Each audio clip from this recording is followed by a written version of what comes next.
Am I beyond the buoy? Now this is beyond the buoy.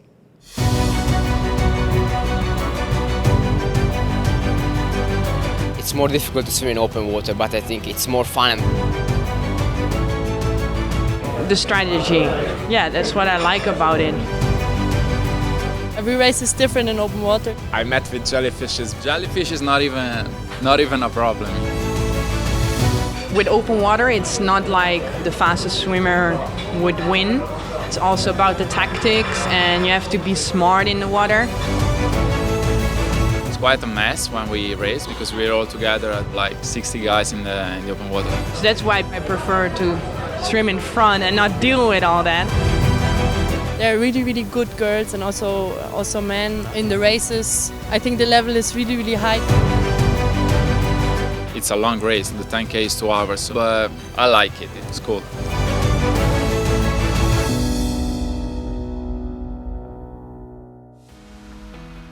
Welcome back to Beyond the Buoy and beautiful Barcelona for the fourth stop of the 2025 European Aquatics Open Water Swimming Cup.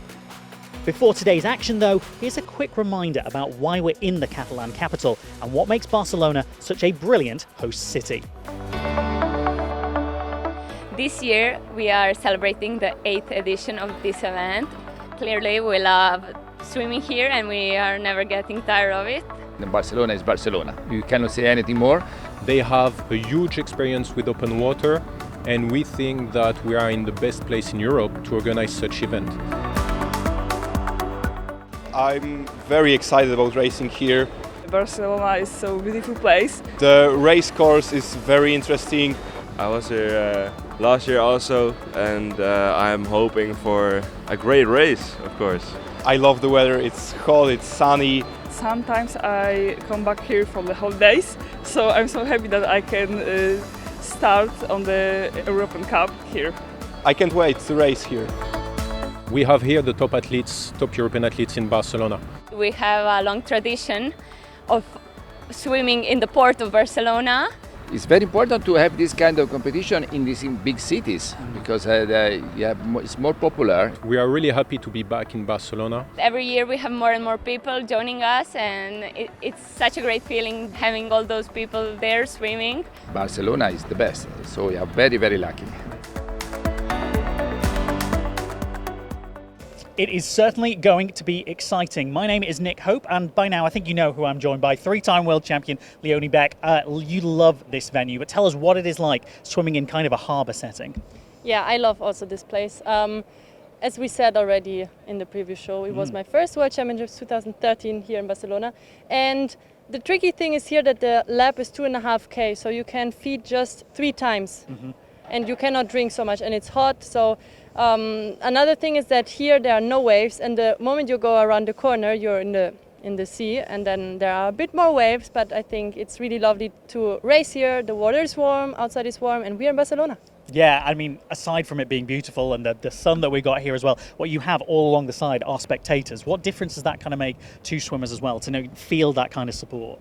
Yeah, this is awesome. We had all the way, like all around, you could have watched the race. There is even a shopping mall, and the people are sitting in the cafe and restaurants, and they were watching the race. So it's really awesome to know that there are so many people watching open water swimming. In terms of watching then, who should we be looking out for? Let's start with the women's lineup. We're certainly not short of stars here. So we have, of course, our Lisa Poo. We have Caroline Juice.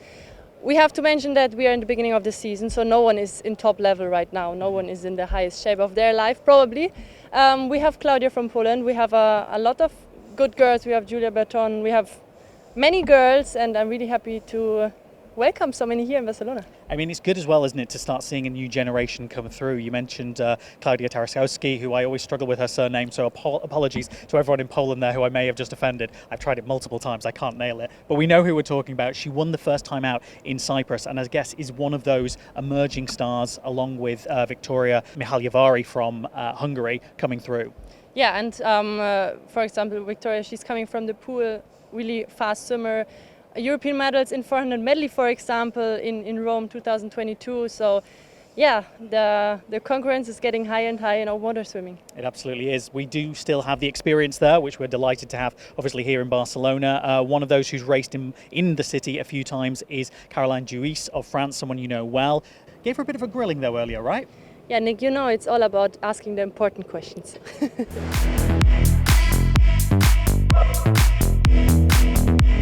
Do you like to party? Yeah, I do, but like You have a party trick. no, I cannot dance, so I don't. I can drink. The party trick of Karen Juice, she can drink. You seem so happy and so full of energy. What is the secret? I don't know. Now I'm enjoying. Like, I'm 31 now, but still I'm swimming. Like, I'm getting old, but I'm enjoying a lot what I do. So like, it's hard, of course, to wake up in the morning and to go train. But like, as long as you enjoy it, I think it's a passion, you know. So like, Yeah. I can keep going. What is Caroline Juice doing when she's not swimming and not working? Sleeping and eating. This is part of the swimming, so. Yeah, exactly. Yeah, and probably shopping as well. We're gonna go shop after the race.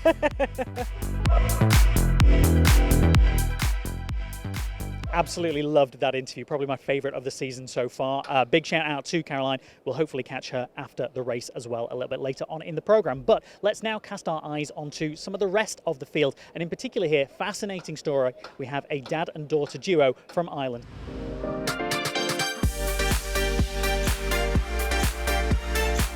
My dad kind of just goes to all my competitions, like he's the team manager for most of the teams I've been on, so it's kind of nice that he can come out to this as well. How do you enjoy working with your daughter, and what is that like, you know, the boundary of coach and father? Yeah, there has to be a boundary. It's very important. You know, as a parent, you're always going to be nervous. How's your child going to get on? And you need to just let her do her thing, because she's done all the work. She knows exactly what she's doing. She knows more than I do. So I just let her at it, and if I don't, she'll tell me. You know, I'm sure she will. How much do you enjoy the challenge of open water swimming versus kind of like the pool stuff? I actually think I prefer open water to the pool. It's just nice that you're not in your own lane. You're kind of interacting with people more. There's more like tactics to it. It's fun. It's nice being out in the sea. It's nice. What is it like kind of getting used to that setting though? Because obviously when you're in the pool, you've got your own lane, do your own thing. It's not quite like that in the open water. Anything goes sometimes. Yeah, it's very different. My first race with other people at the European Juniors, like I was quite surprised when I dove in, and there's people everywhere, but it's fun. It's nice. I mean, yeah, it's nice representing Ireland, because open water isn't that big in Ireland, so I'm probably one of the first few people to come out to do something like this, so that's kind of cool. How proud are you of her? Oh, really proud. Like, I mean, she shows a level of dedication that I never could have showed when I was a teenager, and I take my hat off to her. It's great dedication, great nerve under pressure. It's really good to see. How does it feel to hear that? It's lovely. What is your dream, your mission going forwards? Well, I'd love to just see how far I can go. Like, I'd love to go to Europeans and then see if I can go to Worlds and just see how far it goes. Almost ready to dive into the first race action here in Barcelona. But first, Leonie, your now traditional F1 style grid walk. You love these, right? I love them, yes. It's before the race. Normally you're a bit serious and a bit not afraid, but you have respect of the race. But everyone is so nice all the time, and I just love to have jokes with them before the race, because life is not so serious, and I really love them. Let's see what they have to say. No, you take it. No, do. No, do. Let's go. We're here with Andreas Filadelli, maybe one of the favorites of the race. What do you think? Win this race? No. Only participation. Ready to win this race? One, myself. Hey! Every nation has its own space and tents. We have here all the countries listed. Hello guys. Hi. How are you? Good, and you? I am doing the transponder for the race. So what do we have here? What do we have to check? We have the swimming cap. Yes. The goggles. Yes. I need my accreditation and my suit. They have to be all approved. Hey, what do we have here? Someone is cutting her nails. Why? My nails are too long for competition, as usual. Because the rules are you cannot have too long fingers, so you're not scratching someone else. Yeah, and I think it's fine. I think it's fine. Yeah, it's fine. Yeah, okay. It's fine. What do you have here? This is for the feeding pontoon. Yeah, let's try it out together. No, you take it. No, two. Fabidal is thirsty. Ah, butterfly. He's tapping. Okay, he mixed also a cocktail during. Perfect. This is how you feed during a race. David is taking the energy from the tree and from the sun today. Yes, we made our own place. Like we did it in the history, back in the history. Good morning. What did you have for breakfast? For breakfast, since I'm an American, I had a big burger with 2 donuts as buns, and then I also had 3 slices of pizza and a milkshake, and I'm feeling ready to go. It might weigh me down, but it might not, so we'll see what happens out there today. We have a sleeping bear here. Bear? How many? After the race. After the race, a bear. No, beer. Beer Okay. No beer. No. Only gin. Let's talk about these first few laps then. As we were kind of expecting, Lisa Poo always goes out strong, but she was among quite a few. Yeah, this was the great thing. Like, first of all, there were a lot of women going to the starting point. And I think, especially in the beginning of the season, the races are not too crazy, I guess. Like, that's why the field is pretty close, and there were a lot of girls still together in the first, second, third lap. And also the feeding was quite good managed of everyone in the first lap. Yeah, the reason you bring that up, I think, is because on the men's side, it was a little bit more manic, and we'll talk about that shortly. What is it like? Obviously, as we said, Lisa made a strong start. Claudia Tarasowicz was in contention. There was a strong duo from Spain as well, all around the same sort of pacing.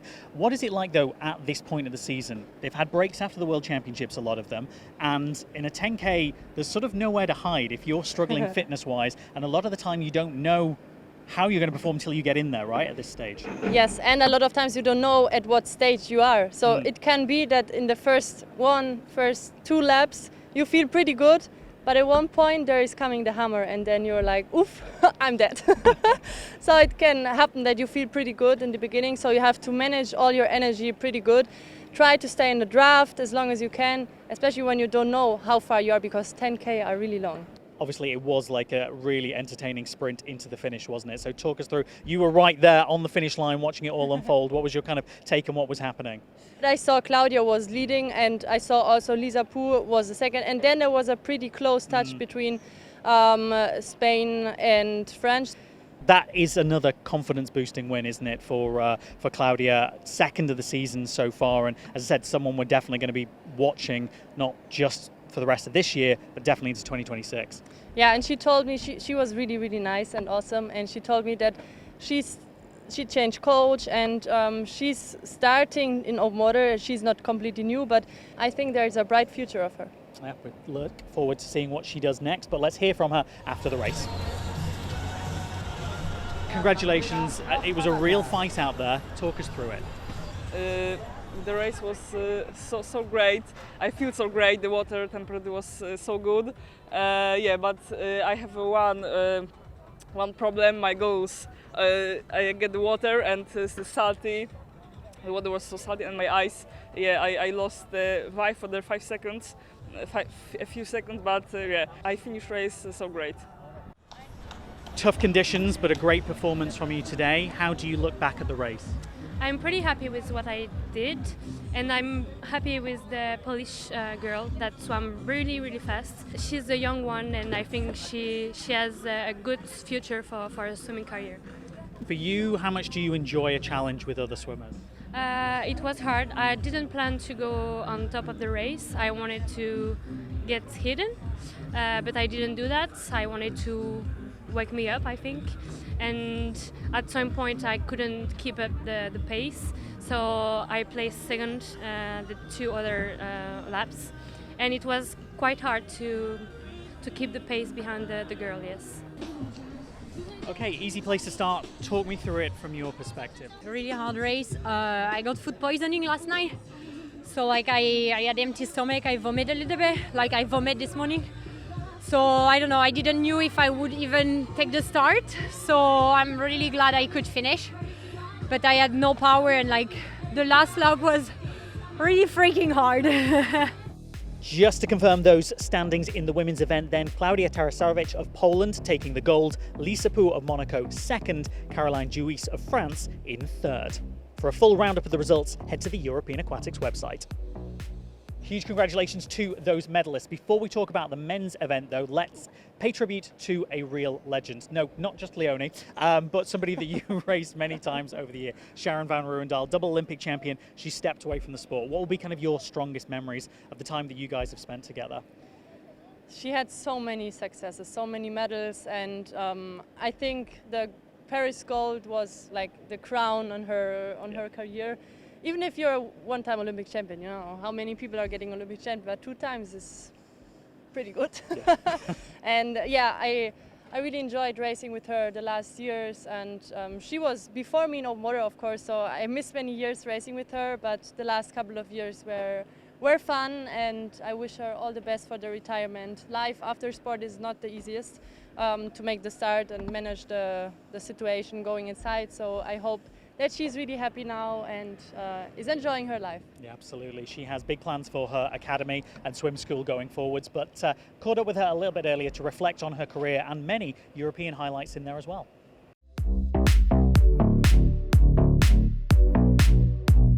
Yeah, of course, Rio is where I'm this swimmer who swims away and wins by far. But then to do it 8 years later again in Paris in the toughest conditions, I think that one was really cool. Also, I vomited 3 times before the race because of the stress and the pressure I put on myself, and then to still win that sets who I am, that I really go for it. And when I touched, I was like, oh, this was an easy win. Like I had pain, but it was like nobody was fighting me, nobody was bothering me in the race. Normally that all happens. And I was like, oh, I was just swimming. Okay, is that it to win in Paris? Yeah, that was the perfect ending for me. From a European perspective, are there any moments, races that particularly stand out to you? I think my parents, if you ask them, they are always talking about the European ones. I love the Berlin races. It was my first open water race and I won it, and that suggested I should continue. And then I had 3 open water medals, and then I went to the pool and did 2 fly, 1500, 800 and 400 free. And I remember that 400 free I was swimming with Pellegrini and Jazz Carlin and Belmonte, and then I passed them, not Jazz of course, but I was second. So those little ones stand out to me. Just even if it's a silver, it's a very special silver. Yeah, Berlin is great, Glasgow was great, Budapest was great, Rome was okay. European champion in the 500 kilometers women, Sharon Rouwendaal. How would you like to be remembered? I think that's that mental part, and I think I want to be remembered as one of the greatest swimmers of all times, but not just of the open water, but of all. I mean, I'm not a Katie Ledecky, and I don't have world records anymore, but that they see me not just as that open water swimmer, but as the all-rounder, and if she goes for it, that she makes it happen. Can't wait to see what she's up to next, and we'll support her all the way on European Aquatics. Leonie, let's talk though about the men's race now, or specifically, I guess first of all, the ones to watch. This is a big field, lots of strength there from Italy, from France, from Hungary. Yeah, we have David Bethlehem, of course, Olympic medalist in Paris. We have Sasha Velli, who is leading the ranking right now for the European Open Water Cup. We have Marc-Antoine Olivier, medalist from Rio. We have like Andreas Villadelli, who is having an amazing season. Dario Varani, Fabio Dallo, we have so many names in this field, so it's really interesting. So brilliant to have so many big names in there. One you mentioned, of course, Olympic bronze medalist David Bethlehem, who you caught up with a little bit earlier. I'm just here to having fun, and I think I always can improve if I'm not in a good shape and I need to race 10K, so I can improve in my tactics for the bigger races when I'm in a good shape. So it's gonna be a fun race. What is your goal for the season, or how are you preparing? Do you have plans? Yeah, I'm looking forward for the European Championships next year, and until that we're just racing and I'm trying to improve. So my main goal is 2028, so that's the biggest goal in my career, I think, and until that I'm just learning. And to have, after 2 weeks of training, 2 10Ks in 2 weekends, how is this going to be? Yeah, I think it's gonna be fun. At least I don't need to swim in the pool, so it's like a practice for us. So, and I want to be the best. So I want to win gold here and gold next weekend. So I'm looking forward to it. I knew, and I think a lot of people know, like Hungarians are training, like are one of the most trained people. Do you want to share like just a little to make the people understand how hard are you training? Yeah, so basically we are training in a medley system, if I can say that, and our most iconic set is 4 times 500 butterfly on 620. That's the starting time, and you need to descending. So for example, you start at 6 minutes and you need to descend for like 550 or 555. It's a very iconic set for us, and we have icons in that set. For example, Ákos Kalmar, who did pretty good times, or Krzysztof Razowski, the Olympic champion, and I'm pretty good at it as well. So we have some pretty hard sets, but yeah, it's fun to do it together. David always gives a great interview, and that was fascinating to hear, particularly about his training sets. Let's see how that all pays off in the race. Let's talk about it then. First few laps, kind of what was your take on those early stages with so many strong swimmers all in a pack? So first of all, what I recognized, there were really a lot of male swimmers, and the feeding was a bit crazy. Like it was a bit chaotic. You were just seeing a big mess and everyone on everyone, and it was really nice to watch, but not to be outside. To be outside and not inside of this pack. The first lap was led by Ivan Giovannoni, and he didn't finish as he was hoping, and he told me also that he was feeling great in the first 2 laps, and then also the 3rd lap, and in the 4th lap over and out. I guess sometimes that can happen in a 10K swim. Somebody who certainly had plenty of energy, David Bethlehem, who we were speaking about before, leading after about lap 2. Then sort of it was the Italians came through for a while. Yeah, of course, the Italians are always everywhere. Just remember, you are German, right? Lives in Italy though, right? No, but I love them also to interview. But a different topic. Anyway, because there are so many, of course, the chance is high that you see an Italian cap. But they are also really good. This is the strength of Italy, I think, that they have so many top-level swimmers. That's why you see them every time in front. And Andreas Villadelli, for example, he won a lot of World Cups and had an amazing step forward to his career. Yeah, definitely. He's now someone we naturally just watch out for, isn't he, as a name? Yeah. We obviously got a little bit of action going on in the background from us at the moment, but that also happened during the race when a yacht came in. Did you see that unfold? I saw that, yes. Yeah, it was great. And everyone was like, no, stop, because the men were coming. Yeah, but it wasn't.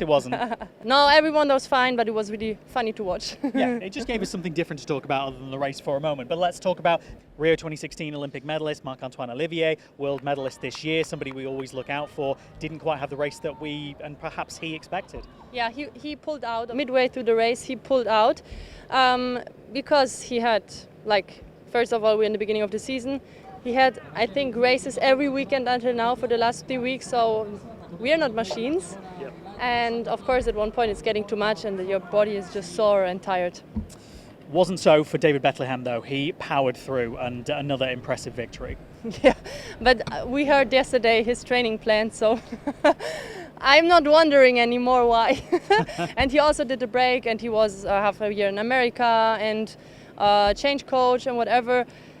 But I think the base of him is really, really high. His training standard is really, really high. They're training a lot of butterfly also, a lot of medley, and they're just having a good ground base, and then from this you can just build, and they are always strong in every race. Yeah, another impressive victory for him. Let's hear from the Olympic bronze medalist after the race and also those who joined him on the podium. David Bethlehem. Congratulations, a great victory, a good fight out there today. How much did you enjoy that race? Yeah, I enjoyed it every moment of it, and I wasn't so stressed before it because I knew I'm in a pretty bad shape, so I wasn't sure if I can even swim the 10K, and I think that's what I was so confident, and I felt easy in the first 3 laps. I was just going next to Marc-Antoine or Sasha Valley, and in the last lap I felt I have some strength to go, and so I take the lead.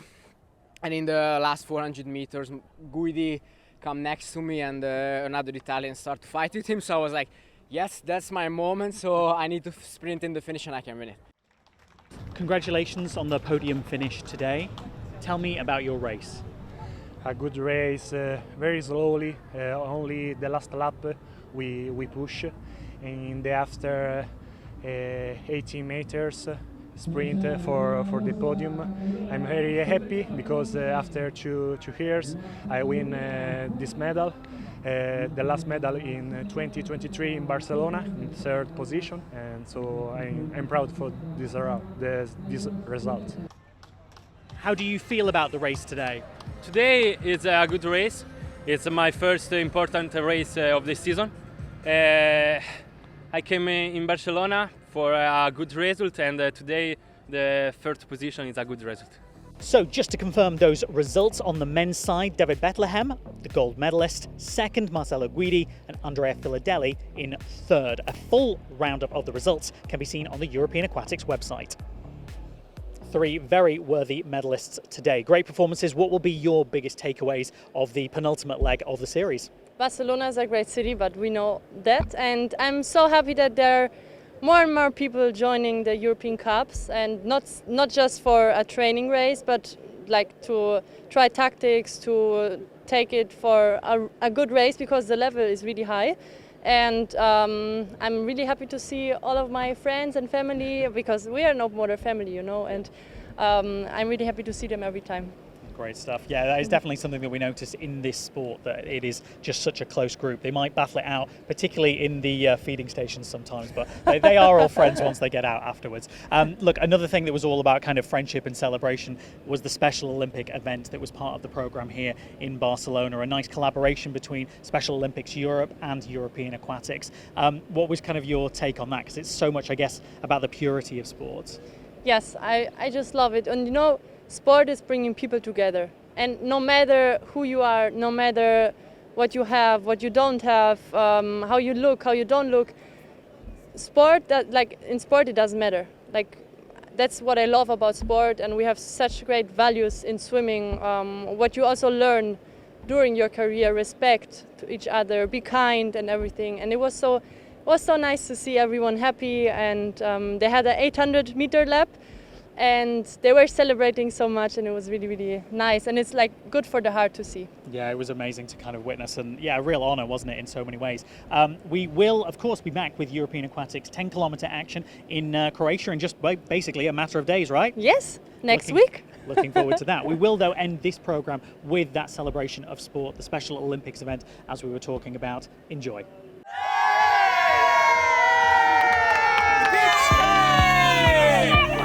So today we have this occasion to bring here 27 athletes from 9 different countries competing in a Special Olympics race, open water. It's really a special day because this event marks an important beginning for European Aquatics and also for the cooperation with Special Olympics Europe Asia.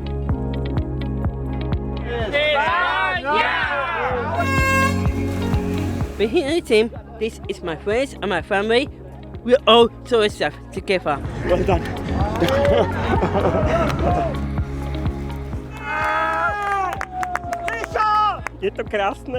He's so excited and he wants to take all the people who helps him. For him, is one of the best expectations of the sport life. Swimming is my life. How special did it feel to race today in Barcelona? So good. I first time in here and it was so good. This event has literally been special to me. Like everyone teaming up together to win. For me, it's awesome to see the smiles, the joy, all the joy spread around this event. This is so incredible. This is my first time in Barcelona with the Special Olympics of Italy. This is what competing is all about, seeing who you really are. Inclusion and aquatic social responsibility, it's on the field. People like it, people enjoy it, not only the athletes, and this is the most important. Thank you very much. Grazie mille Italia. Muchas gracias.